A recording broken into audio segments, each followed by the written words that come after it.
এই চুলাটা ছিল হচ্ছে আমার দাদির হাতের চুলা। এই চুলাতে আম্মা আগে রান্না করতো।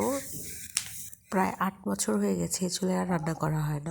এই চৌকার অবস্থাটা দেখেন কি হয়ে গেছে, পুরা ভেঙে চড়ে চৌচির। তো এটাকে এখন ঠিক করব। গতকালকে অনেকটা জোড়া দিছি, আজকে একটু দিবই আর কি। এত ভাঙা চুলা একদিনে সব কিছু করা যায় না, তাই আস্তে আস্তে সব কিছু করছি। গতকালকে এটা জোড়া দিছি একদম ঠিকঠাক। এখন যে সব কিছু ঠিক করছি, এখন শুধু একটু হালকা প্রলেপ দিয়ে দিব, মানে ন্যাপা দিব আস্তে আস্তে।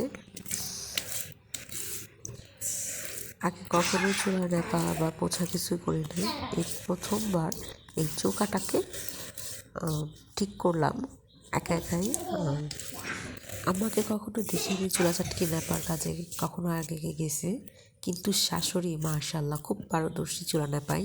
তার চুলা একটু যদি ভেঙে গেছে সাথে সাথে পরের দিনই সে চুলা নেপে পুরা টনটনা করে রাখতো। তার কথা হচ্ছে চুলা যত পরিষ্কার হবে রান্নার আগে তত বেশি ভালো। সেই ভাঙা চুলা একদমই দেখতে পারতো না, খুব সুন্দর করে লেপ দিত। এই তো চুলা ন্যাপা প্রায় শেষ হয়ে গেছে। এবার উপর দিয়ে কাঠের গুঁড়ি দিয়ে ছিটিয়ে রাখবো। আমার কাছে এটা দিলে মনে হয় একদম চুলাটা বেশ শক্ত হয়ে থাকবে এরকম লাগে, এর জন্য উপর দিয়ে কাঠের গুঁড়ি ছিটিয়ে ছিটিয়ে দিচ্ছি। এই তো শেষ। চুলা যখন ভালোভাবে শুকিয়ে যাবে, একদম টনটনা হবে, তখন আবারও একটা লেপ দিয়ে তারপর চুলাতে রান্না শুরু করব।